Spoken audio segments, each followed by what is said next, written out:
Om Swastiastu. Assalamualaikum warahmatullahi wabarakatuh. Terima kasih atas kesempatan yang telah diberikan kepada kelompok kami. Kami dari kelompok 2 akan membawakan materi mengenai manajemen produksi. Adapun anggota dari kelompok kami, yang pertama adalah Arya Ayu Chandra Triparayani dengan NIM 2017051066. Yang kedua, Mang Agrisa Tiffany dengan NIM 2017051069. Saya sendiri, Desa Ayu Aris Chandra dengan NIM 2017051075. Yang keempat, Putu Anissa Gayatri dengan NIM 2017051091. Dan yang terakhir adalah Kadek Dian Rasitayani dengan NIM 2017051093. Adapun materi yang akan dibahas pada pertemuan kali ini, yang pertama adalah pengertian manajemen produksi, yang kedua memilih lokasi pabrik, yang ketiga layout, yang keempat riset industri, yang kelima macam-macam proses produksi, yang keenam pengawasan produksi, dan terakhir pelaksanaan pengawasan. Untuk materi yang pertama akan saya sendiri yang membawakan, yaitu pengertian manajemen produksi.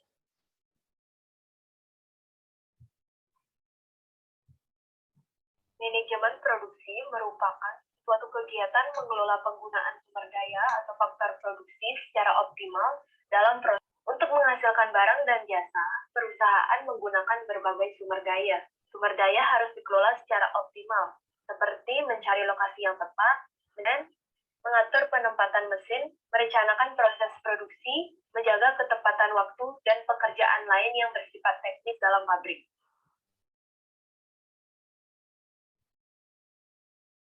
Materi selanjutnya adalah memilih lokasi pabrik.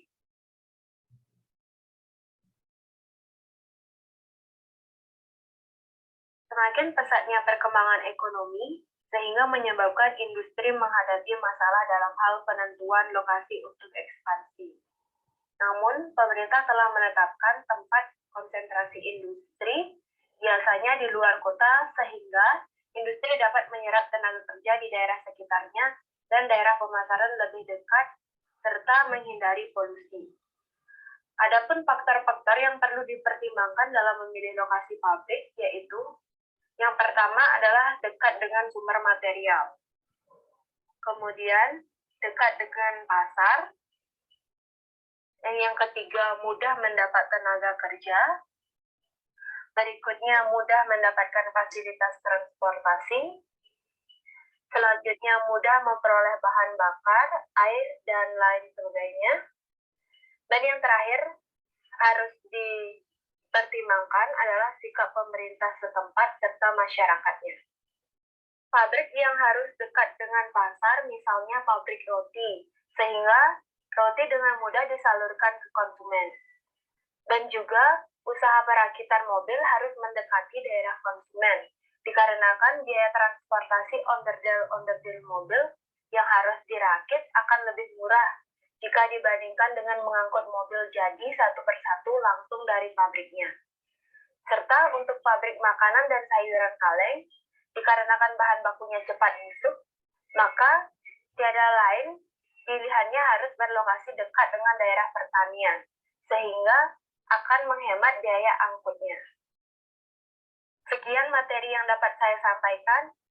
Untuk materi selanjutnya akan dibawakan oleh teman saya. Terima kasih. Baik, terima kasih. Jadi saya, Anissa Gayatri, dengan NIM terakhir 1091, saya akan melanjutkan materi bagian 3 terkait layout dan bagian 4 terkait riset industri.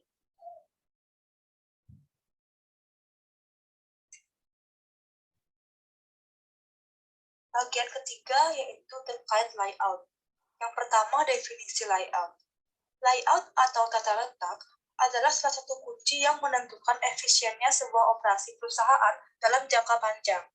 Tata letak adalah pengaturan peralatan untuk menciptakan area kerja yang efisien, aman, dan ergonomis. Perencanaan tata letak didefinisikan sebagai tempat pengaturan sumber daya fisik yang digunakan untuk membuat produk. Area kerja dengan tata letak yang memiliki prinsip desain yang baik akan menghasilkan tingkat efisiensi dan produktivitas karyawan yang tinggi. Selanjutnya, terdapat beberapa faktor yang perlu dipertimbangkan dalam merencanakan layout atau tata letak, yaitu yang pertama keadaan proses produksi. Dalam hal ini harus dilihat apakah proses produksi dilakukan untuk membuat satu macam barang atau banyak macam barang. Jika hanya satu macam barang, maka letak mesin akan dibuat secara berurutan. Jika pabrik membuat banyak jenis barang, maka letak mesin akan diatur menurut kelompok dan mesin yang sama diletakkan pada satu tempat yang sama. Yang kedua, tipe produksi. Di sini dipertimbangkan apakah produksi dibuat berdasarkan pesanan atau produksi massal. Jika dibuat secara massal, maka perlu disediakan gudang sebelum barang tersebut dijual. Pabrik yang hanya membuat order deal saja berbeda layoutnya dengan pabrik yang membuat order deal dan juga merakit barang tersebut. Yang ketiga, terdapat faktor bentuk mesin yang digunakan. Jika pabrik menggunakan mesin-mesin yang berat, maka layoutnya harus diatur sedemikian rupa sehingga ada kebebasan bergerak bagi tenaga kerja yang melayani mesin tersebut atau menggunakan mesin tersebut. Faktor yang keempat yaitu persyaratan penerangan dan tenaga listrik. Nah, kondisi kerja sangat mempengaruhi moral pekerja dan efisiensi. Misalnya saja dengan mengatur cahaya dan warna yang digunakan dapat mengurangi biaya karena jarang terjadi kecelakaan, tidak mudah merasa lelah, pekerja merasa betah bekerja, dan produktivitas akan meningkat. Selanjutnya, faktor yang kelima, kemungkinan ekspansi. Kemungkinan ekspansi di kemudian hari harus dipertimbangkan jauh sebelumnya, karena untuk ekspansi diperlukan pemasangan mesin baru atau bangunan baru. Untuk itu, perlu disediakan ruang atau tanah yang cukup. Terdapat 3 jenis pola layout, yaitu layout fungsional, layout produk, dan layout kelompok. Yang pertama, layout fungsional. Layout fungsional disebut juga dengan layout proses. Layout fungsional berarti mengelompokkan mesin berdasarkan jenis pekerjaannya atau pekerjaan sejenis. Misalnya saja, pada sebuah perusahaan otomotif ada bagian-bagian khusus dan mesin dikelompokkan pada bagian-bagian tersebut, seperti bagian pekerjaan mesin, bagian pengecatan, bagian roda, dan sebagainya. Yang kedua yaitu layout produk. Layout produk disebut juga dengan layout garis. Untuk pola layout ini, mesin-mesin ditempatkan berurutan menurut proses produksi yang akan dilewati, mulai dari bahan baku sampai menjadi produk akhir. Dalam prosesnya, biasanya digunakan bantuan ban berjalan.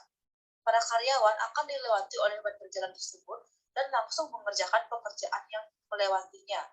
Misalnya saja dalam pabrik obat, itu mulai dari proses produksi obat sampai mengisi botol, kemudian memberi label, membungkus, mengepak, dan sebagainya dilakukan secara berurutan. Yang ketiga yaitu layout kelompok.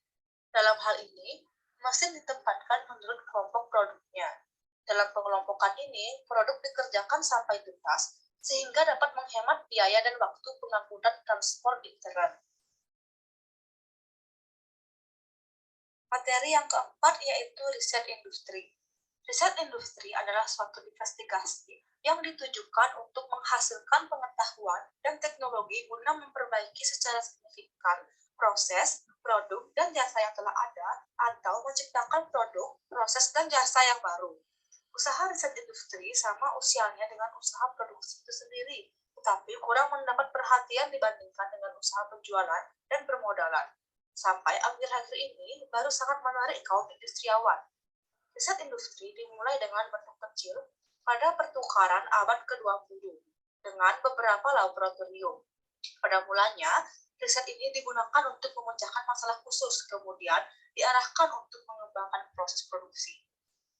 Kemudian, riset industri ini bertumbuh dengan pesatnya dan makin lama makin meningkat jumlah uang yang dibelanjakan untuk kepentingan riset industri. Misalnya saja di negara maju, rata-rata semua industri membelanjakan hampir 3% dari jumlah penghasilan mereka untuk keperluan riset dan pengembangan. Baik, selanjutnya materi akan disampaikan oleh rekan saya Dian. Untuk Dian dipersilahkan. Baik, terima kasih atas kesempatan dan waktu yang telah diberikan kepada saya. Sebelumnya, perkenalkan nama saya Kadek Dian Rasitayati dengan NIM 201705193. Di sini saya akan melanjutkan memaparkan materi mengenai macam-macam proses produksi. Sebelumnya, izinkan saya untuk menjelaskan definisi dari proses produksi. Proses produksi dapat didefinisikan sebagai serangkaian tahapan yang menggabungkan berbagai faktor produksi yang ada dalam upaya menciptakan suatu produk, baik itu barang ataupun jasa yang memiliki manfaat bagi konsumen. Sifat produksi ini disebut juga sebagai kegiatan dalam mengolah bahan baku dan bahan pembantu secara manual atau dengan menggunakan peralatan sehingga nantinya dapat menghasilkan suatu produk yang lebih bernilai dari bahan awal. Adapun macam-macam proses produksi dapat dibagi berdasarkan beberapa aspek. Yang pertama adalah proses produksi berdasarkan cara pelaksanaannya yang dapat dibedakan menjadi 4 jenis, yaitu yang pertama, proses produksi jangka waktu pendek. Proses produksi jangka waktu pendek ini merupakan sebuah kegiatan produksi yang cepat dan langsung menghasilkan sebuah produk baik itu dalam bentuk barang ataupun jasa bagi konsumennya. Yang kedua adalah produksi dengan jangka waktu panjang. Proses produksi jangka waktu panjang ini merupakan sebuah kegiatan produksi yang membutuhkan waktu cukup lama atau pembuatannya membutuhkan waktu yang tidak sebentar. Yang selanjutnya adalah proses produksi secara terus-menerus. Proses produksi secara terus-menerus ini merupakan sebuah kegiatan produksi yang mana melakukan pengolahan bahan-bahan secara berurutan dengan beberapa tahapan dalam pengerjaan hingga menjadi sebuah barang jadi. Yang terakhir adalah proses produksi berselingan.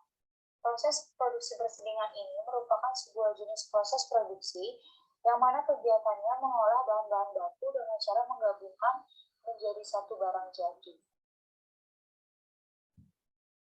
Selanjutnya adalah proses produksi berdasarkan dari segi wujud proses produksinya. Dapat dibedakan menjadi 5 jenis. Yang pertama adalah proses produksi kimiawi. Proses produksi kimiawi ini merupakan suatu proses produksi yang menitik beratkan kepada adanya proses analisa atau sintesa serta senyawa kimia. Salah satu contohnya seperti proses produksi kimiawi yang terjadi pada perusahaan obat-obatan. Yang kedua adalah proses produksi perubahan bentuk. Proses perubahan bentuk ini adalah proses produksi di mana dalam pelaksanaannya menitik beratkan pada perubahan masukan input atau menjadi keluaran output, sehingga didapatkan penambahan manfaat atau faedah dari barang tersebut. Salah satu contohnya seperti proses produksi perubahan bentuk pada perusahaan mebel dan pada perusahaan garment.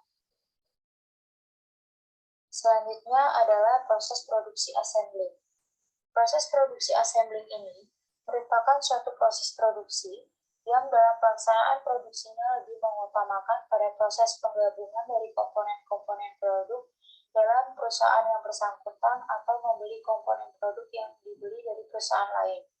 Salah satu dari proses produksi assembling ini contohnya adalah pada perusahaan yang memproduksi peralatan elektronika dan perusahaan yang memproduksi perakitan mobil. Selanjutnya adalah proses produksi transportasi.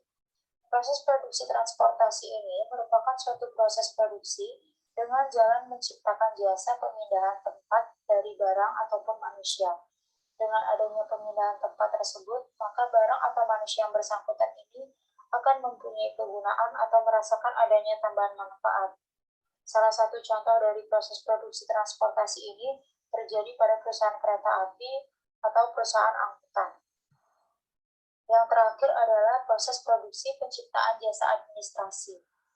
Proses produksi ini dapat didefinisikan sebagai suatu proses produksi yang memberikan jasa administrasi kepada perusahaan-perusahaan lain atau lembaga-lembaga yang memerlukannya. Pemberian metode penyusunan, penyimpanan, dan penyajian data serta informasi yang diperlukan oleh masing-masing perusahaan yang memerlukannya merupakan jasa yang diproduksi oleh perusahaan-perusahaan semacam ini. Salah satu contohnya adalah lembaga konsultan manajemen dan akuntansi, biro konsultan manajemen.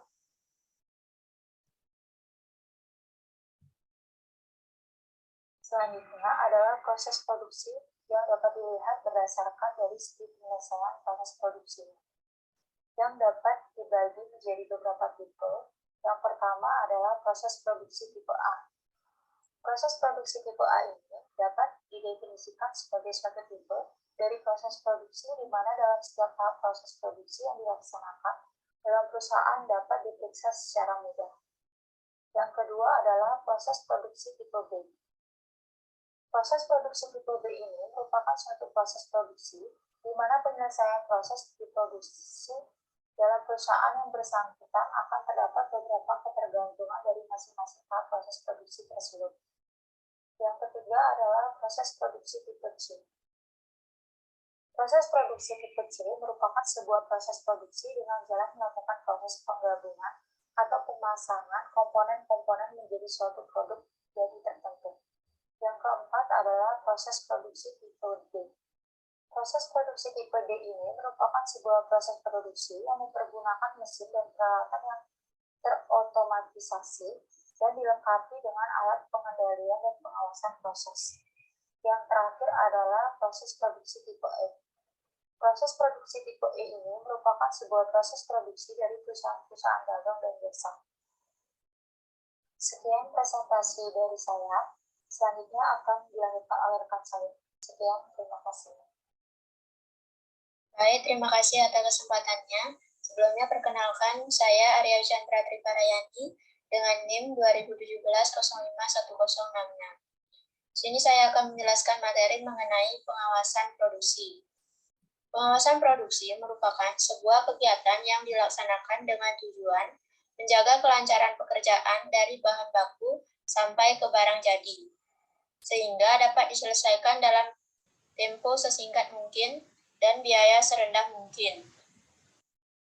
Ini membutuhkan koordinasi dari berbagai faktor yang masuk ke proses produksi, seperti material, mesin, tenaga kerja, dan metode. Produksi yang berlangsung juga harus tepat waktu. Pengertian lain dari pengawasan produksi adalah kegiatan yang bertujuan untuk melakukan kontrol dan koordinasi terhadap berbagai aktivitas pengerjaan maupun pengelolaan. Tujuan agar sesuai dengan waktu yang telah ditentukan, serta mampu memberikan hasil yang efektif dan efisien. Ada 4 macam langkah dalam pengawasan produksi, yaitu yang pertama, planning atau perencanaan. Proses produksi akan berjalan lancar jika direncanakan terlebih dahulu. Langkah-langkah selanjutnya seperti routing, scheduling, dan dispatching akan berfungsi jika planning sudah dibuat pada saat permulaan. Pekerjaan planning tidak hanya meletakkan prosedur dan tujuan proses, tetapi lebih terperinci. Misalnya, tipe dan jumlah material yang diperlukan harus ditetapkan sebelumnya oleh bagian produksi. Demikian pula barang-barang setengah jadi yang dihasilkan oleh pabrik lain harus siap pada saat diperlukan. Tugas-tugas planning ialah issuing, routing, scheduling, dan dispatching. 2. Routing, yaitu pengawasan atas tingkat pekerjaan tertentu. Pekerjaan produk menggunakan beberapa mesin dan mesin-mesin digunakan untuk berbagai proses yang berbeda. Dapat dibayangkan bagaimana pentingnya routing ditetapkan. Orang yang bertanggung jawab dalam hal tersebut harus menetapkan tenaga kerja yang melaksanakan mesin, alat, perlengkapan yang harus digunakan. Kemudian, juga harus menetapkan rute masing-masing pekerjaan dan hubungannya dengan proses pekerjaan. Selain itu, mencetak kartu-kartu instruksi yang menunjukkan peran yang harus dilakukan, ini akan disebut dengan issuing. Routing yang harus ditempuh dalam perusahaan oleh barang-barang diproduksi harus rasional dan efisien. 3. Scheduling, yaitu sebuah kegiatan yang dilakukan dalam menentukan urutan dari kegiatan produksi yang dilewati. Dengan begitu, dapat diberlakukan pengalokasian bahan baku, fasilitas pendukung, maupun bahan-bahan pendukung lainnya, serta kapan kegiatan tersebut bisa diselesaikan. Tujuan scheduling ialah menjaga kelancaran pekerjaan, menghindarkan konflik dan kelalaian dalam menggunakan mesin, dan membuat tabel waktu kapan bahan mentah diperlukan, serta kapan hasil jadi harus siap. Dengan demikian, waktu pekerjaan dapat diawasi seminimal dan setepat mungkin. Orang yang bertanggung jawab dalam scheduling ini harus membuat master schedule yang menunjukkan jumlah item yang harus selesai dalam waktu tertentu. Tugas scheduling ini dimaksudkan agar jangan ada kekurangan waktu atau pekerjaan yang terhambat. Ada beberapa konsep scheduling yaitu 1. Master scheduling, yaitu penetapan waktu untuk seluruh proses produksi. 2. Operational scheduling, yaitu penetapan waktu untuk sebagian proses produksi. Dan yang terakhir, detail operational scheduling, yaitu bagian dari sebagian proses produksi. Kimball memberikan definisi tentang scheduling, yaitu penetapan waktu untuk masing-masing kegiatan proses produksi dan penetapan waktu untuk seluruh kegiatan proses produksi. Dalam hal ini, penetapan waktu atau tanggal setiap scheduling, maka ada beberapa cara yang dapat ditempuh. Yang pertama, forward scheduling, yaitu berdasarkan tanggal permulaan operasi sampai dengan tanggal harus selesai pekerjaan. Perencanaan scheduling banyak digunakan untuk menyelesaikan pekerjaan pesanan. Backward scheduling. Dalam hal ini harus diketahui lebih dahulu kapan pekerjaan harus selesai dan diserahkan. Kemudian baru ditetapkan tanggal permulaan pekerjaannya. 4. Dispatching merupakan pemberian order atau perintah kepada karyawan atau pekerjaan agar mereka segera melaksanakan tugas atau aktivitas tertentu. Perintah tersebut sesuai dengan order yang sebelumnya telah disusun.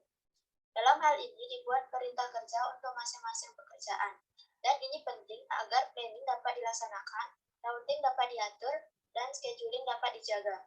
Orang yang bertanggung jawab dalam dispatching harus menjaga waktu mulai tugas dan waktu selesainya suatu pekerjaan, menyerahkan perintah pekerjaan, dan laporan penyelesaian pekerjaan. Lihat kemajuan pekerjaan sesuai dengan kartu routing dan scheduling, serta harus menghindarkan mesin yang menganggur dengan menerbitkan perintah-perintah kerja baru. Harus diupayakan agar terdapat keseimbangan teknis dalam penggunaan mesin pekerjaan tersebut. Terdapat beberapa jenis pengawasan produksi, yaitu yang pertama, order control atau pengawasan pesanan, yaitu sebuah pengawasan produksi yang dilaksanakan pada produk yang sedang dikerjakan. Dengan begitu, produk yang dikerjakan tersebut bisa sesuai dengan keinginan para pemesan, baik bentuk, jenis, serta kualitasnya. 2. Load control adalah pengawasan yang dilakukan terhadap hal-hal yang berkaitan dengan pembebasan mesin yang digunakan dalam mengerjakan produk dari berbagai ukuran dan variasi, misalnya percetakan, penerbitan, dan lain sebagainya. 3. Block control merupakan pengawasan yang dilakukan dalam mengelompokkan berbagai order atau pesanan dengan berdasarkan mode, ukuran, serta style yang kemudian akan digabungkan menjadi blok. Blok adalah jumlah produk yang dapat diproduksi oleh pabrik atau perusahaan selama periode tertentu. 4. Flow control atau pengawasan arus adalah jenis pengawasan produksi yang terakhir dan berfokus pada arus pengerjaan.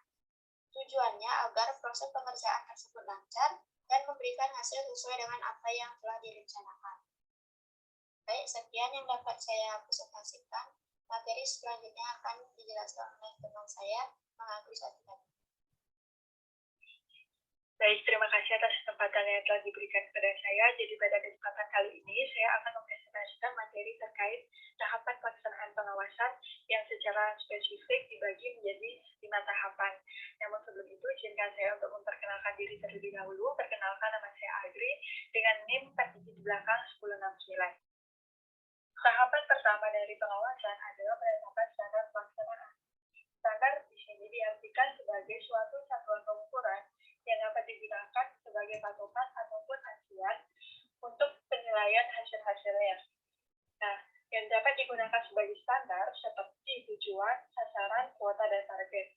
Jika kita tinjau secara lebih mendalam atau lebih mengkhusus, standar ini sendiri terdiri dari target penjualan, anggaran, bagian pasar, margin keuntungan, keselamatan kerja, dan sasaran produksi.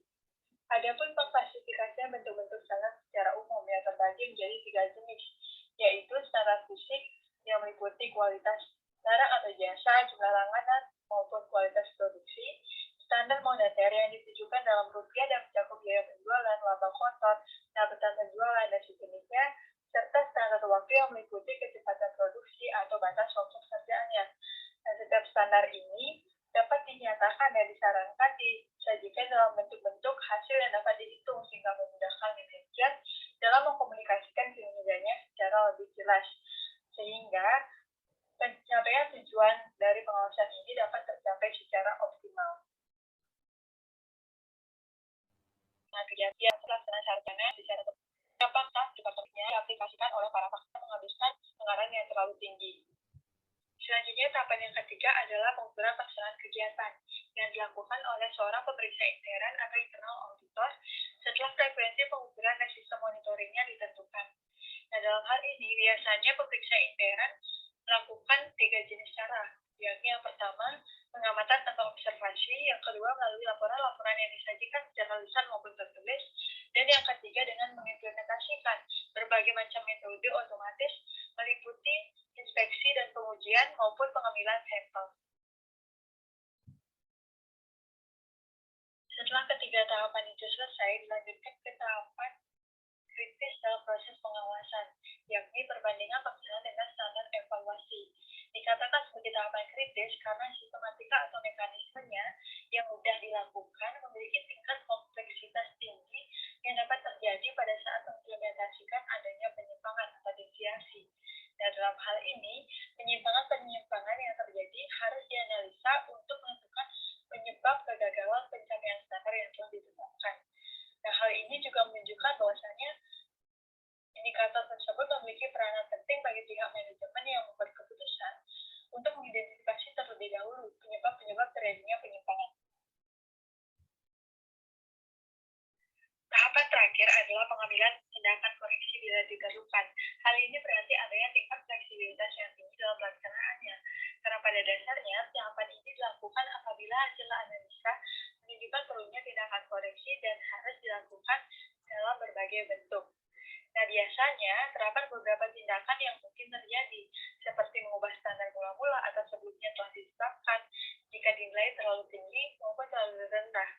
Dan kemudian, mengubah pengukuran pelaksanaan hingga mengganti sistem pengukuran itu sendiri ketika frekuensi inspeksi terlalu sering terjadi maupun kurang dilakukan, serta mengubah cara dalam menganalisa dan mengintegrasikan penyimpangan-penyimpangan yang telah terjadi. Baik, sekian yang dapat kami sampaikan. Terima kasih atas kesempatannya dan mohon maaf apabila terdapat kesalahan.